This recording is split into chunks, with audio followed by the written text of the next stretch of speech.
istəyir. 2 təbəqədə. Qadın daha çox diqqət istəyir. Ən çox şikayətlər hardan başlayır? Mənə diqqət eləmir. Dostlardan biri xətibin xutbəsinə qulaq asmışdı. Biraz kobud insan idi. Evdə də həmişə kobudluq eləyərdi. Qarı qabaq, belə yəni sərt bir insan idi. Deyir, axır xətiblərin xutbəsinə deyir, qulaq asdım, deyir. Xətib xutbədə deyir, evdə mehriban olun, güləriz olun, təbəssümlə olun. Bir dəfə deyir, özümə söz verdim həyatımda ki, gələcəm evə bundan sonra belə xoş üzlə gələcəm, oturacam evdə təbəssümlə. Həmişə də belə oturmazdıq. Neçə illərdir, 20 ildə həmişə gəlib qaraqabaq yeməyə gətirib qışqırır. Bir dəfə də gəldim, deyir, girdim evə. Vallah deyir, amma deyir, gəldim, oturdum, deyir, üzüm gülür. Baxıram qadına, deyir, üzümdə təbəssüm. Deyir, qadın da görürəm mənə təəccüblə baxır. Belə gedir o yana bu yana. Hiss edirəm ürəyində, deyir, deyəsən bu kişi dəli olub.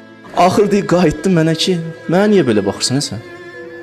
Cımayla da bağışlı da sən məni. Görürsən, belə də baxıram, təbəssümlə də baxıram, bir xeyri yoxdur. Ya da birdən-birə dəyişmirsən. Ay, maşın 180 adla gedir, birdən döngəyə girsən, nə olar? Sən 20 ildir kobudsan, birdən-bir üzün gülür. Cəmaət şək-şübhəyə düşər də. Amma indi qadınlar olardı o cür nə eləyəndə, sizlər də dəyər.